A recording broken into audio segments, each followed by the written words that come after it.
good question, but it's also a hard question. It's like you ask a father favorite or a child. mother, yeah, about a favorite child.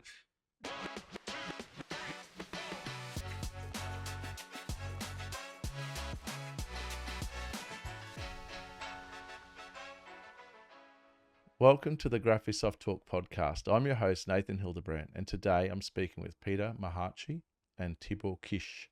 Now, it's great to be speaking with both of you. I have had the chance to meet both of you in person over the years, and Peter, you've obviously been here to Australia several times as well and visited me in my former office, and I do remember giving you a gift of some drinks and the like. So it's great to be catching up and sharing, I guess, your stories with the listeners and people that are watching today. So great to have you both with me.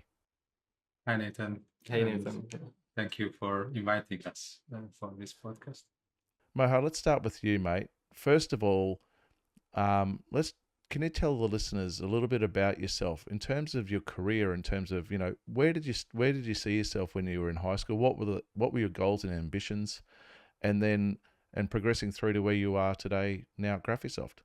So, going back to high school, which was a long time ago for me, my first years at high school was around computing, because the first time I was introduced to computing or computers was even before, when my father bought us a personal computer. Maybe some of the listeners remember a Sinclair ZX Spectrum. That was the first computer of mine.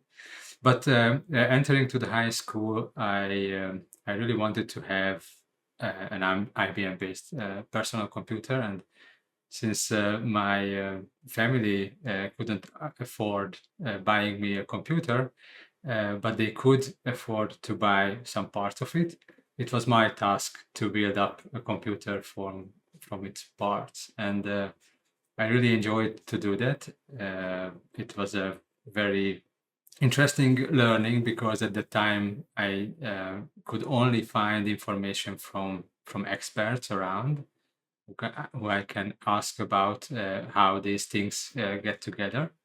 But I managed to do it, and I quickly realized that I can use this knowledge to earn money, because I started to build up custom computers for others at school, and I used this money to improve my computer, because I turned to the productive part of computing. So I started to learn coding, also started to design things on a computer.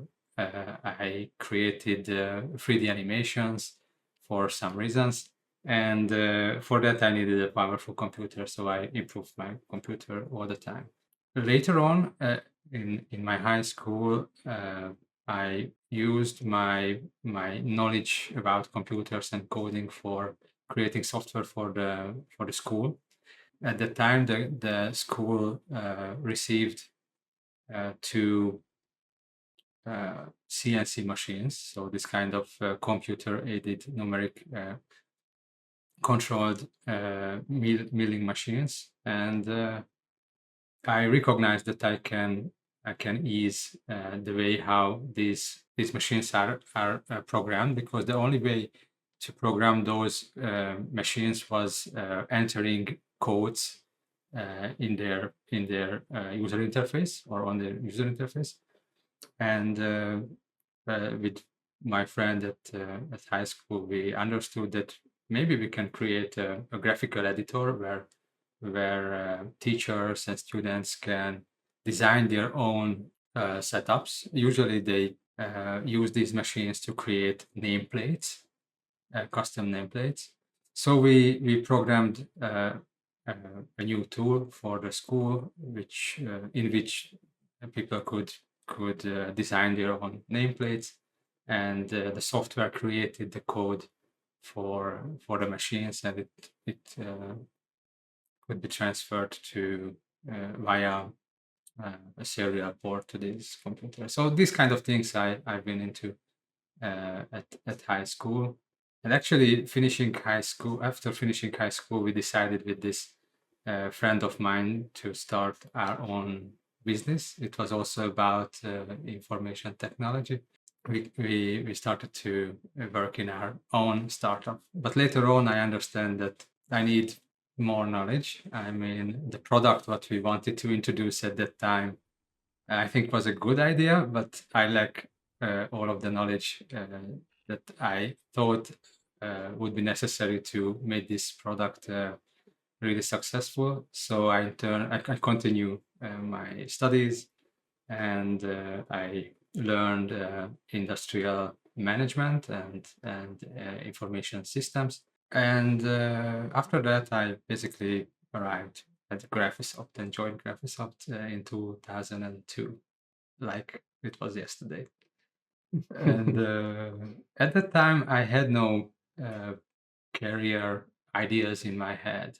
What I wanted, actually, I wanted to use my skills, my knowledge, and join a successful company to learn things. And I joined Graphisoft as a product designer because my skills at that time matched this role, and very quickly made connections with Graphisoft people. So I made friends here, and I really enjoyed designing software capabilities, because I'm not sure how people think about design, but when you design digital things, one of the best thing is to the ability to get feedback very quickly from your possible audience. And this was basically what happened to me at Graphisoft. Since then, I felt this way, and I think this is what our designers at Graphisoft right now can also experience, which provides a great motivation. Um, so at the time, I joined as a product designer, and I think I was the fourth or fifth designer at Graphisoft. Um, Maybe it's first to mention that the design or product design as a discipline first appeared at Graphisoft around 1990s, when our founder Gabor Borel understood that or Graphisoft need representation of their audience, of their users in-house. And the first designer who came, my earlier boss, Yuri Juhász, came as an inside architect to Graphisoft, and he understood that it's one thing to know a lot about the architectural domain, but what is also necessary to understand ergonomics to serve with a digital tool better the Graphisoft users. And he transferred his knowledge, he picked the necessary discipline up and started to build the design function at Graphisoft. So yeah, I started as a product designer. I worked on a lot of functionalities of Archicad, became a senior designer after Archicad. I also was the lead designer of BMax. Then I think 9-ish years ago, I shifted a little bit my focus and became a manager of a small team within the design team at that time.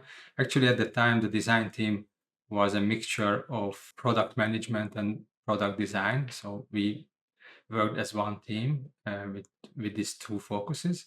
And after these two teams got separated, I think 7 or 8 years ago, I became the leader of design at Graphisoft, and since then I'm leading that team. Moha, that's a pretty incredible journey. And from my perspective, it's almost similar to my profession and becoming an architect. I knew from a young age that I wanted to be an architect with, producing drawings and stuff. But you pulling apart computers in school kind of shows that that was kind of the journey you were looking to take from a young age.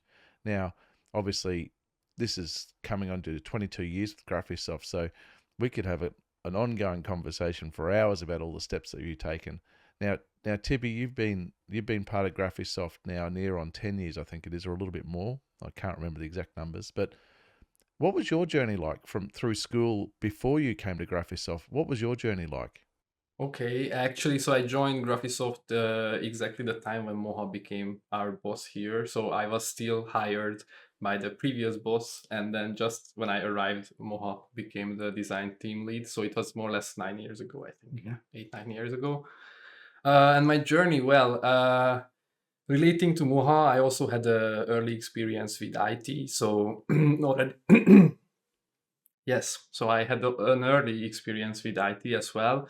Already in primary school, I think I created my first website because my class had this IT focus besides other stuff. But then for high school, I went to an architectural technical school. So I already started to get to know architecture in high school. And then from that, it was a straight go to architectural university. So I went to the Budapest University of Technology and Economics, and I studied there architecture. And meanwhile, I went for practice. So every summer, I spent in some architectural offices. I also went on Erasmus, where I worked for half year in an architectural practice. So in general, I think I have about 1.5, 2 years practice in architecture. And I joined Graphisoft actually in my last year of university while I was working on my final project, because I thought that it's more or less the perfect time before I start actually my architectural career to start a different type of profession, to have some different experience. And I always thought that and I will end up going back to architecture after a couple of years, but here I am, and I am still here because I fall in love with product design, and I see a lot of relations between architectural and product design. So yeah, that's how I got to Graphisoft. So your current role, Tibi, within Graphisoft. So obviously you report to Moha, but what's your specific role at the moment? Okay, currently I am a design services lead. I used to be a product designer, as Moha also started here as a product designer, full stack product design, which means from UX design to UI design and UX research and many other fields. And a couple of years ago, we noticed that it would be great to have dedicated people for these kind of professions, for example, UX research. And that's how my team got created, basically, where I am giving services to designers and other departments of the company. And in my team, you can find many different type of professions from, as I mentioned, UX research, UX writing or copywriting, graphic design, UI design, service design, UX design. So yeah, really many things. So we actually have a good understanding exactly what design actually entails. Now, when we talk about architecture, it's quite easy to understand, and people that would be watching this would be more than likely architecturally or in the construction AEC industries, so understand the process of design of built assets. Moha, just to start the conversation off, what facets do you cover when it means design? So Tibi talked about, the user experience, UX and user interaction with UI. That obviously they're small pieces of the puzzle, but overall, what are the kind of areas of design that you guys are involved with across the company and the software itself? Okay, maybe it's easier to understand if we go back a little bit in time, Yep. a couple of years ago, when this team was called product design. And actually, we were focusing on, how the name suggests, product design. So, Graphisoft products, software products, Archicad, BMX, Beam Cloud, all of our add-ons and all of our extensions to other softwares that are working together with our main products was in our focus. So all of the designers work on these software products, and as Tibi mentioned, doing full stack design, going from understanding the problem from high level ideas and feasibility studies until the last pixels and text on the UI to be placed. And it started to change as the company recognized that our contribution to user experience, which cannot really stop at the softwares that we are creating. User experience is generated in many touch points. Every customer who visits our web pages, who reads our commercials, who communicates with other customers over our forums. These are all touch points that somehow influences the user or the customer experience. So there was a raising need of our involvement in other areas of Graphisoft services and this kind of touch points, which plays some role in the customer or user experience. So I think 1.5 years ago, we extended our focus and we started also be involved in our online forums, in the website design we have, and recently all of the e-commerce related activities. And since that point, we also extended our focuses to a third part, which was campaign design or brand related visuals and also media assets that we also design right now. That's very, very extensive. So how did Tibi, how do you work hand in hand with the likes of the marketing team? Because that's obviously part of the parcel, right? If it's all about not just the software now, it's about the whole spectrum of everything that comes out of everything that people see when it's related to Graphisoft. It can't just be one team anymore. Yeah, I mean, actually, our big design team is separated into multiple smaller teams.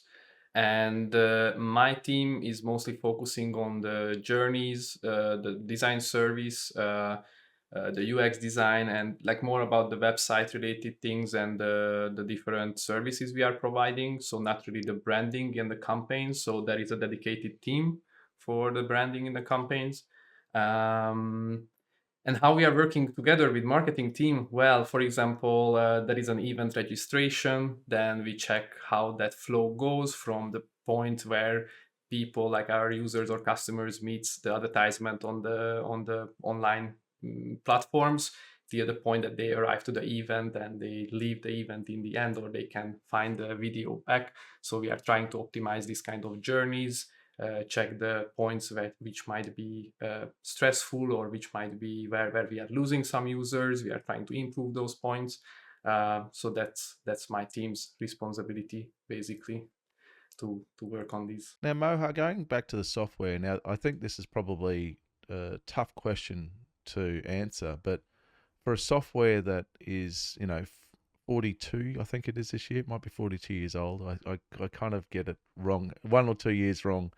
The user experience in the software, now, obviously, upon watching this interview, there'll be people that will be commenting going, well, how come all the tools aren't working the same yet within the software? Why is it that some tools have this functionality and others don't? How challenging is it from the design perspective in terms of resource heavy? Is it to actually kind of, as you're developing new tools, and having the ability to then go back and being able to find the resource time to be able to go and update old tools so that they now align with the new ones? Yeah, it's a tough question, as you mentioned. I think it's a tough question because user experience is basically not something that generated by us, by the design team. It's a end result of a collaboration between multiple disciplines within the company or within the development organization. And in order to deliver an increment in our software, we have to collaborate with all these additional disciplines like software development or developers, product managers, and we have to take in consideration all the frames that we have to keep in order to make a positive or at least a meaningful step in the software. And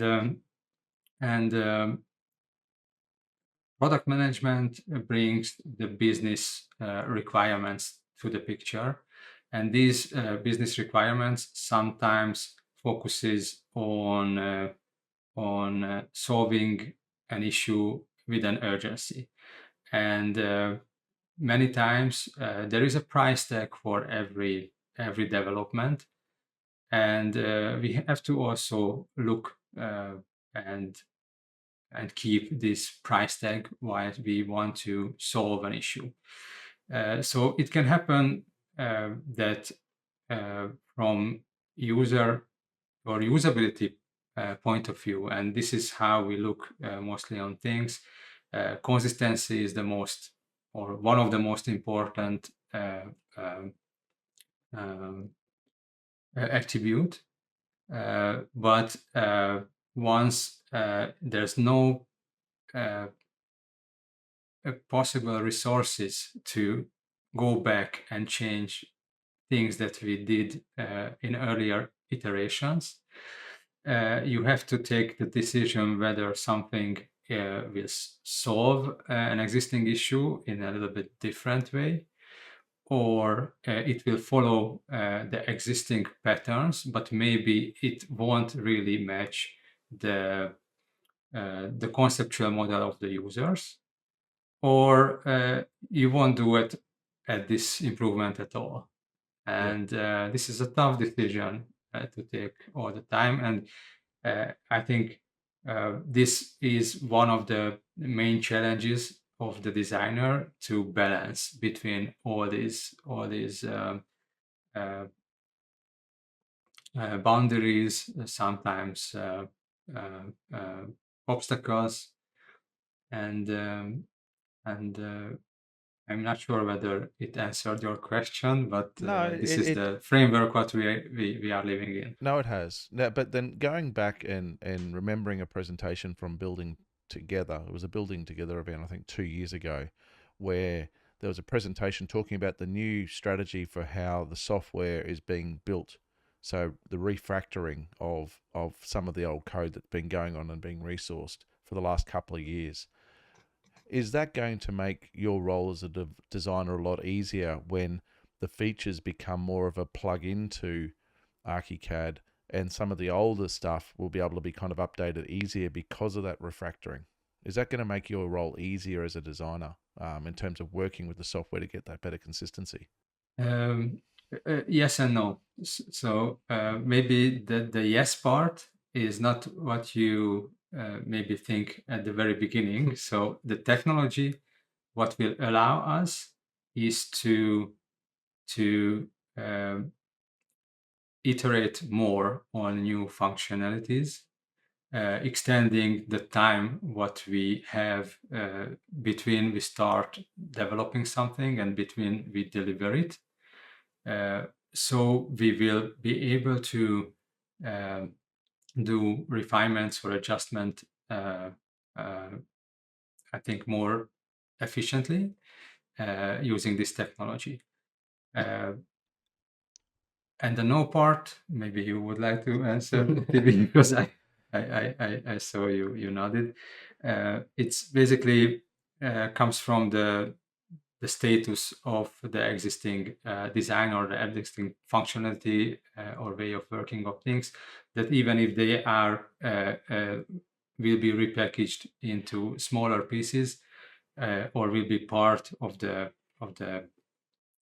bigger unit of the base, then addressing any improvements with them or on them will be the same, I think, as it is today. And it would be a question of priorities and resources, what we can turn into improvements of existing things. No, that's I guess that's the most important thing, so that users understand the way in which consistencies or inconsistencies possibly will be dealt with, moving into the next 5-10 years within the software, because that's, I guess, what people are dealing with and working with each day.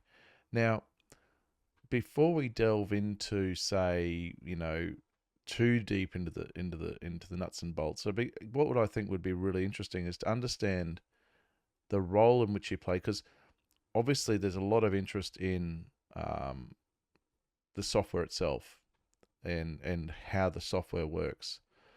But when do the design team get involved? Like, what part of the process? So what's the process of design, and when do you guys get involved in it? So obviously, coming from an architectural standpoint, I know that I jump into a project and we start to design things. We do a bit of research. Is there research involved? What's the methodology to the role that you guys have, so that some people get a bit of an understanding of what does a product designer do, or what does the design team at Graphisoft actually do? Tibi, do you want to start off? So actually we get involved quite early, but not the earliest. So I think earliest is the product management team, who start the investigation of the business point of view, like what would be needed for near or far future for the software development, like what kind of new features, what kind of new developments or old refactoring or anything like this is needed. But already in the planning phase, designers are also involved, or like some part of the designers are also involved, making sure that we are selecting the right things for the next developments. And as soon as these are chosen, then of course we get way more deeply involved. Let's say with the so it's a thing that something comes that as a request or a requirement from product management, but we have to make sure that we are really solving the problem what users have, and we have to dig deep into the problem itself, like understanding really what is the issue behind those things, what the users are struggling.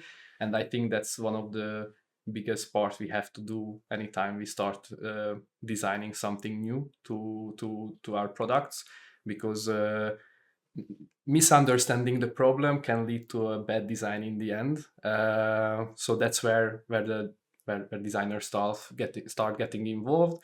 And of course later on we start leading the progress of the new features, when we are starting with the ideation, and then already moving forward, like after we understand the problem we move forward to ideation phase. That's where we actually really start leading the projects. So you guys work with so many different people. You work with product management. You work with um, the guys, the team of people that are coding it. Do you sit in between those two, or who's driving the project, or who's driving a new feature in Archicad, and how much responsibility do you have as part of that process? It's some kind of a handover over time. If we look the whole idea or problem to delivery process, then at the very beginning, it starts with the drivership of product managers, and it's their responsibility to explain the whys and what kind of business needs and what kind of customer needs they do have, and selecting which one we would like to target. This is the part, and at that point they are driving the activities. As Tibi mentioned, designers and also engineers join the discussions at that point. and we are still in the phase of the definition of what we would like to solve. And during this phase, some activities drive by designers, some other activities by product managers. Once they get to the point where the definition of the problem to solve is ready or clear, they hand it over to the designers and to the engineers, because the definition of the how we are going to solve that issue starts, and these are the two players who basically has to come up with the solution. And as we have plans which looks feasible and looks those that really worth investing in those, then the development starts and things start to run in parallel, and the delivery part is basically driven by the engineers. And why is that? It's not clear, because we have an agile process and we use agile methodologies during the development phase, and a dedicated driver doesn't really necessary to have, because the team is responsible for taking the solution and delivering a solution later on. So we have the processes, and everyone knows what his or her part in these processes, and there is no project manager or a dedicated driver basically at these stages of the development. But we also have so-called product triad, or maybe others know this better as a free Amigos approach, where a lead product manager, a lead designer, and a lead engineer are all responsible for the great end result of a product increment. And when it's necessary, they take drivership. So the three amigos, I like that one.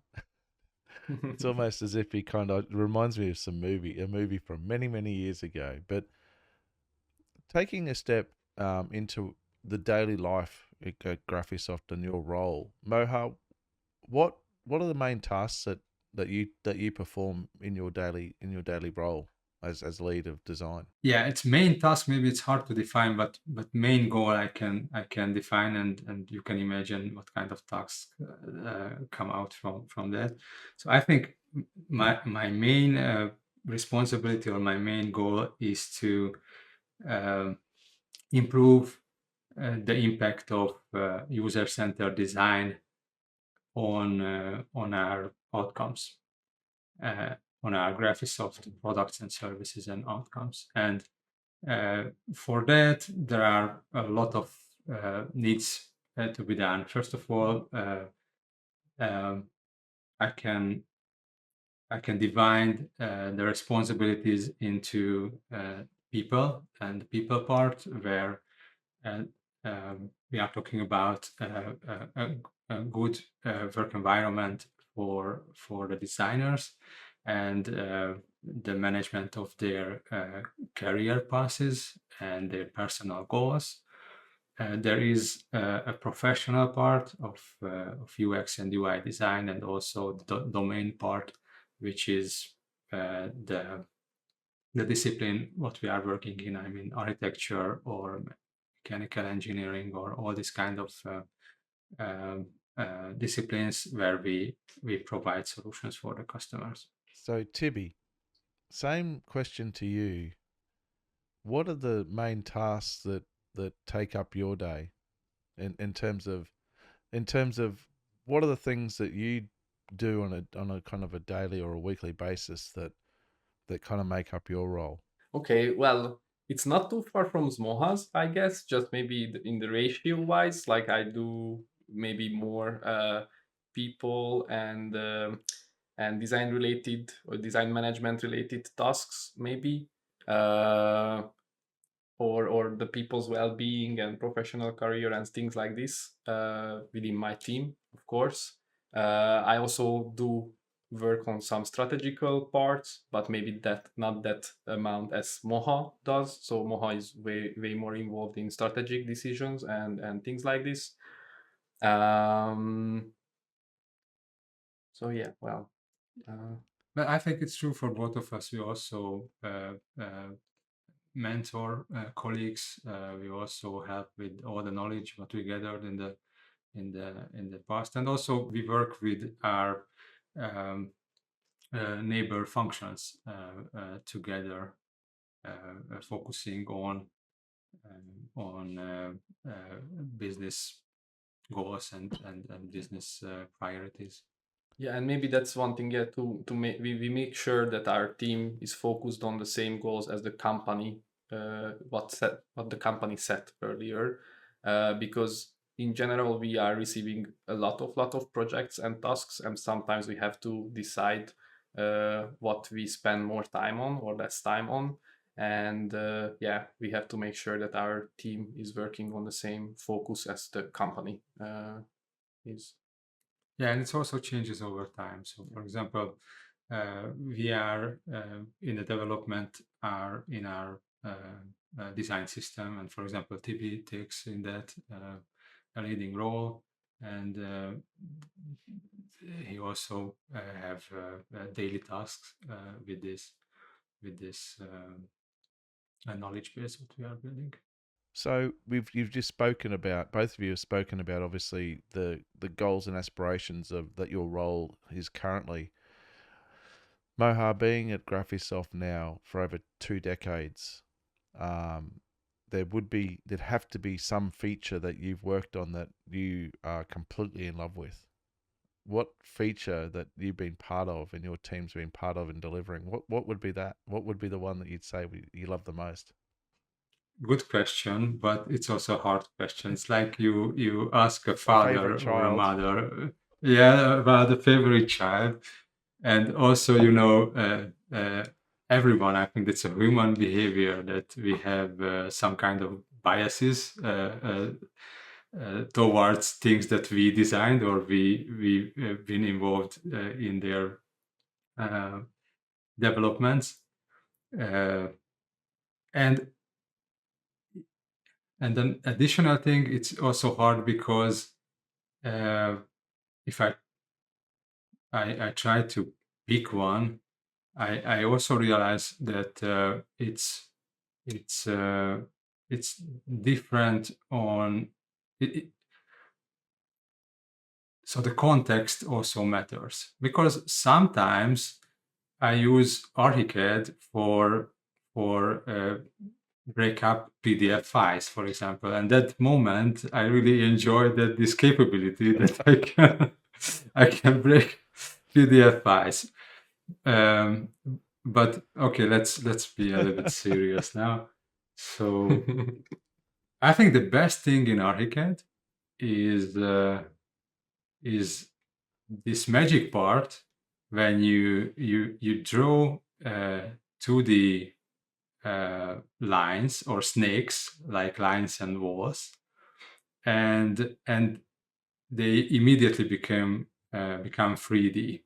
So you switch to the 3D window and you see your two-dimensional sketches becoming live in 3D. I think this part is a favorite one, but as I mentioned, I can bring up many additional features like this, how they makes me happy when I have to uh, I want to use them or I have to use them.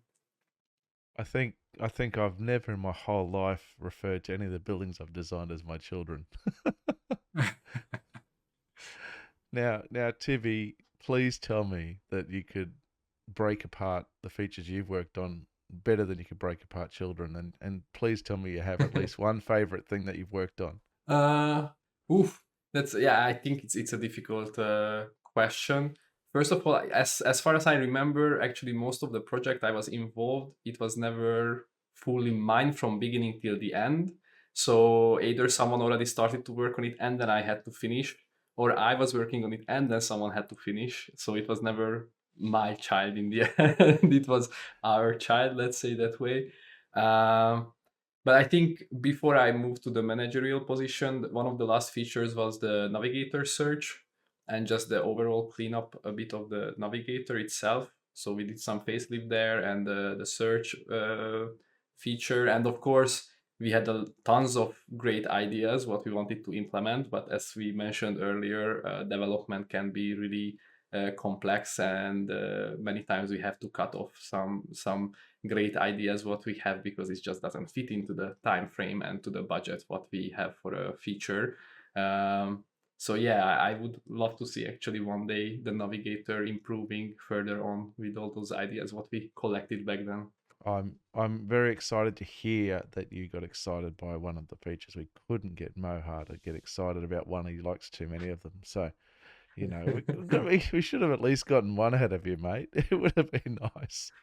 But how do you guys get inspired? So obviously there's a language, there's a kind of a methodology and kind of a framework set up in which Archicad and Graphisoft as a organization kind of presents itself out to the marketplace, either through its software itself or through all of the different mediums that you talked about. How do you work alongside marketing and the user experience teams and all that to try and generate, where does the inspiration come from to drive this? Who gets excited the most about this out of the both of you? Okay, He started it's to okay. talk. It's okay. Yeah, I didn't want it to. I wanted to break the silence. So We yeah, are I polite think with each other.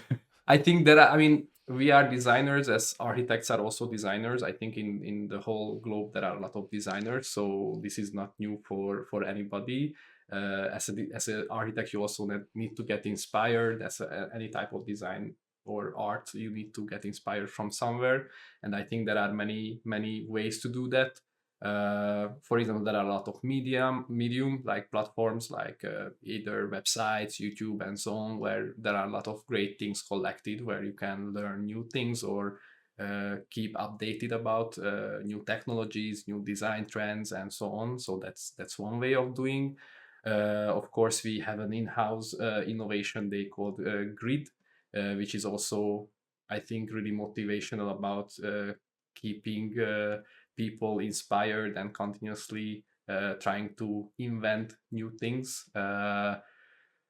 Yes, what else? I had some thoughts before, but I already forgot them. I can add to that. Yeah, So, yeah. for example, I think creativity and inspiration also comes from diversity. So we have this idea in mind, and we intentionally do things to boost creativity. Just to mention, the design team, for example, is a very diverse one. So our team members diverse in age, in a very wide range, gender, background knowledge, experiences, so many things. And we also propagate co-work as much as we can between designers. So we have our special setups and special meeting times for that, where from the collaboration, this spikes can or sparks, sorry, can come up and turn to inspiration and turn to a creative solution afterward. Moha, Tibi spoke before about this event called Grid. Now, for people within Graphisoft, Grid is actually quite well understood because I think it's the 11th event's coming up shortly. But for the people that are watching and listening, can you explain a little bit more about what Grid is and obviously there's features that appear in Archicad that have never been appearing, they never were on the roadmap, or they've never been discussed before, and then all of a sudden they appear within the next update or a new release of Archicad. What's Grid about, and what are some of the creations that have come out of Grid that users have now gotten their hands on? Okay, so GRID stands for Graphisoft Innovation Days, and it's an activity where basically the whole company can use a couple of days. It's almost a week long of time that everyone can use for for for innovation. And what we think innovation is a very tight definition. So basically, you can use this time to come up with a problem and solve it. And uh, when we talk about innovation, I think solving a problem, a real problem or a real need, is an important part. But so back to the definition of grid. During these days, and it happens 2 times during the year, self organized teams select problems to solve, and they come up with solutions. And usually after a couple of days of work, every team has to present their findings. Many times they are demos, because many times these kind of problem solutions ends with prototypes in our softwares. And it's a really fun activity and boosts innovation. For example, the recent feature that we added to Archicad and came out from the Graphisoft Innovation Days, it was the AI visualizer. And Grid is a very important part of our innovative approach and our focus on innovation. But there are other activities that even prior to that. For example, for the developers, there is an activity called Spike. Spike. I told Spike again. So there is an activity Spark. Sorry about it. Where they can use, I think, 1 day every month, based on their own judgment. So, okay, they can try out new technologies, they can work on their pet projects, they can prepare for the next grid event. These sparks are available for everyone. The same true for the designers. We organize the small uh, small scale grid every quarter, where the designers have a day for their pet projects, for the projects or the design activities where they didn't have time or didn't have effort or didn't have priorities to accomplish in their actual design work. But they also can use it to learn something new, a new technology or a new tool, or just improve themselves with specific parts of design knowledge that they think it's important. So this kind of activities happens. And back to grid, this is the company level standard activity, and the next one is going to happen very soon, in the beginning of June.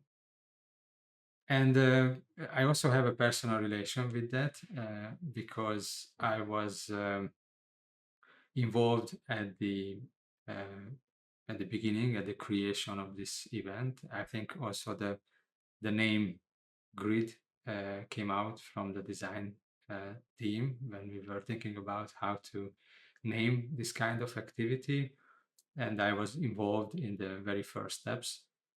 And another thing is that these days I can go back to be a product designer, and I always use this opportunity to team up with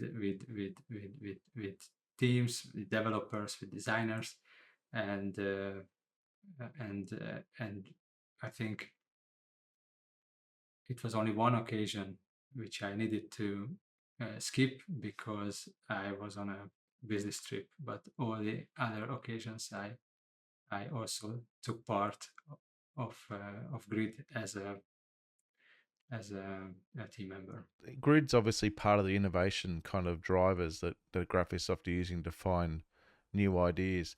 Tibi, are there anything like, I guess it's challenging because it's kind of like saying, tell us your secrets. but but are there any kind of innovations that you've been kind of playing with or tinkering with?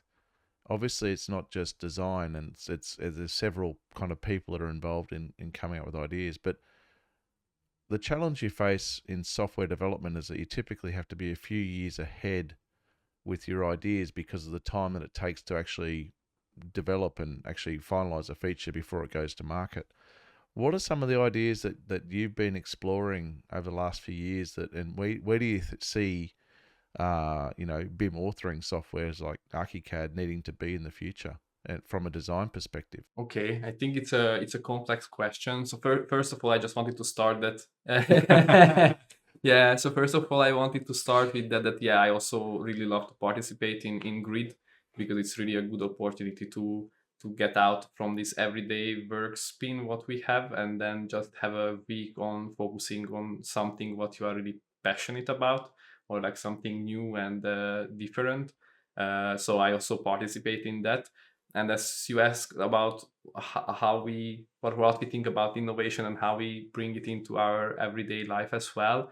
So like in my team, we are constantly checking new technologies and where the industry goes, and making sure that we are trying to bring these things into our everyday life. So we are using AI technology from copywriting to UI design and so on. So we are already working with these tools, so we are not left behind at all.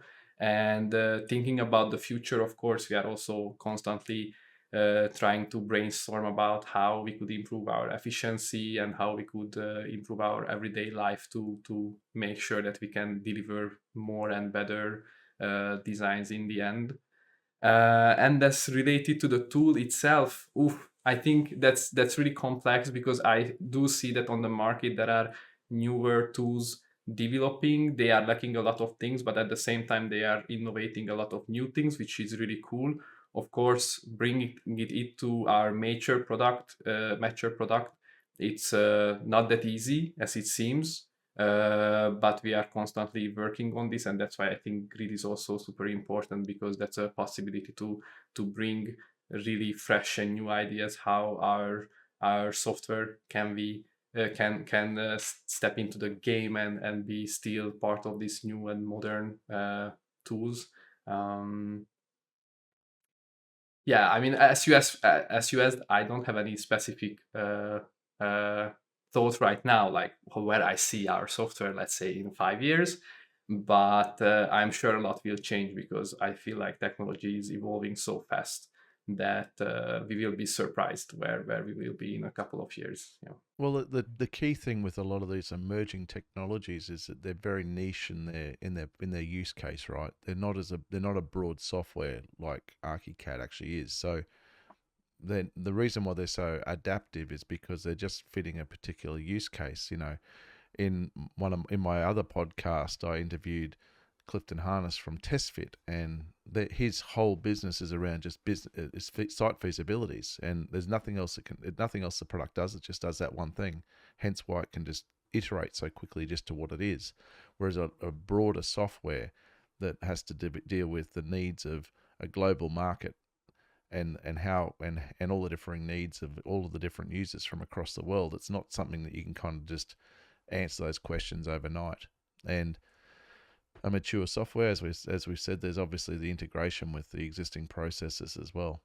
Now, Moha, going through and thinking about your role now, for you being at Graphisoft for now over 2 decades, it kind of is just like a second nature to you. But is there in your mind something that you could kind of think about that you do in your role that you think would be of a surprise to an Archicad user? You know, in terms of the day-to-day role, what is something that they might not know about your piece of the puzzle when it comes to software development? Okay, there are some things that I cannot tell in this podcast, of course. But I think what maybe will be available and come out from my work is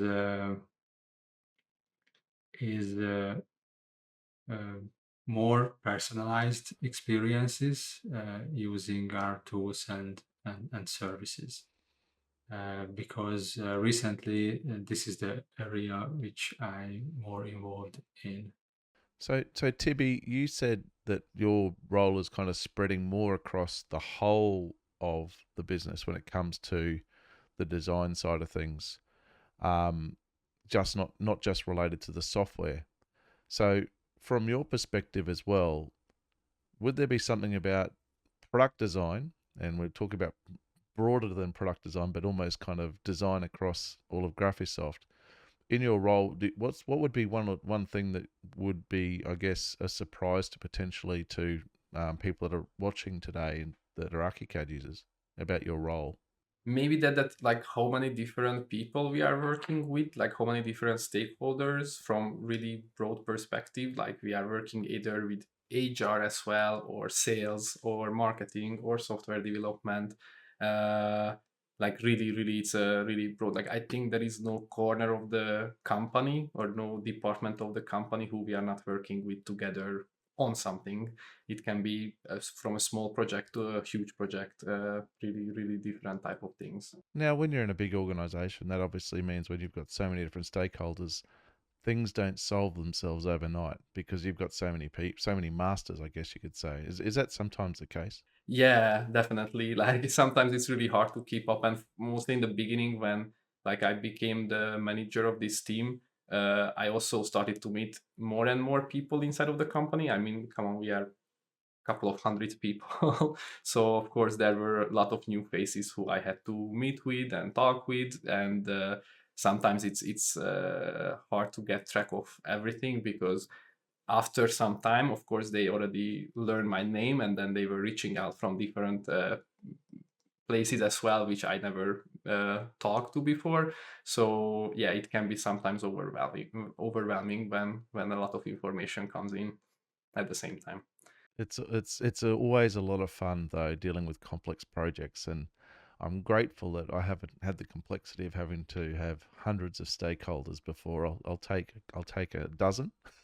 Now we've covered off today on, I guess, the role that you play as part of the design team at Graphisoft, so that we can kind of get a little bit more delve into your personal lives, which I think is really kind of nice as a way to close out our conversation. It's nice to learn a little bit about your hobbies and some of the things that you get up to outside of your hours at Graphisoft. So starting with you, Moha, what's the kind of hobbies that you kind of like partaking in? Because we've had some really good hobbies in the people I've interviewed so far. Okay, so in my personal life, I'm a father of four children, and I try to use my time, my free time with them.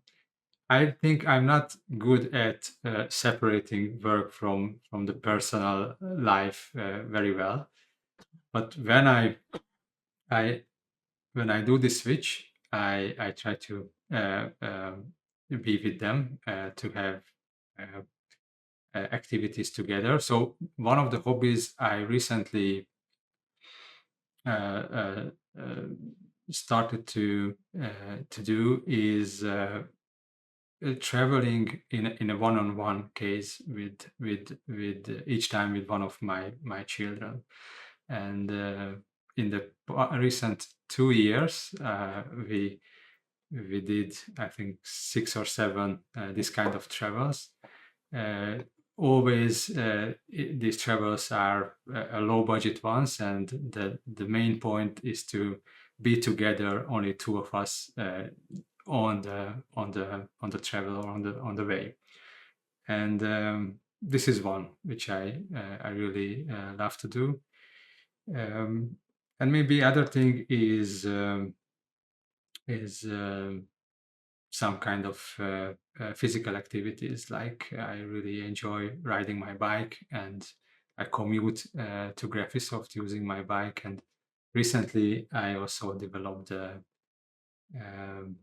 new hobby, which is swimming, and a couple of times a week I go to swim. Or you're gonna have to start catching up to me and start doing a triathlon. I think that seems to be the next thing on your cards. Add running at the back end, and you'll be sorted. You'll be able to do triathlons in no time. So Tibi, outside of Graphisoft, what sort of hobbies do you have, mate? I do have many, I guess. I really like, for example, movies and series, but like not all the dumb ones, but like quality ones, let's say. So I really pick what I watch. I also love spending time with friends or going out for big walks. I want to get back to beach volleyball because I used to play, but then I broke my arm, and ever since I never went back. But now I really want to go back to that. And as Moha mentioned, I also love traveling. So I always try to each year visit a couple of countries or go overseas and see new cultures, because I think discovering these new places can really open your mind and be more with empathy towards other people and other things. So as a designer, I think it's a really crucial thing to do. So yeah, I really love traveling, for example. So going back to the volleyball, I do believe through my interview with Gordana that the Graphisoft does actually have a volleyball team. Are you part of that activity? Yeah, actually, we started it a couple of years ago before COVID. I think together with Godzi and some other people from the company. Yeah, and then we started to extend it, so now it's almost like in whole Budapest. We started to collect some players, and we sometimes play together. Yeah. Build yourself a whole competition. All you need is some sand, and you can change it from normal volleyball to beach volleyball, and you're set. Yeah, definitely. So, Moha and Tibi, thank you very much for your time today. I hope that from our discussion today, the Archicad users that are watching have gained a bit more insight into how the design process occurs within Archicad and how it relates to the features that we see, the interfaces we see on our websites, the journeys we see on it as when we attend events, and all of the other interactions we have with Archicad. So thank you very much for your time. Thank you, Nathan. Thank you, Nathan, for having us. Really enjoyed talking with you. So I'll be back again in a month's time with my next guest, and I don't know who that will be yet, but we'll surprise you when it comes out. But until then, continue learning. Thanks very much.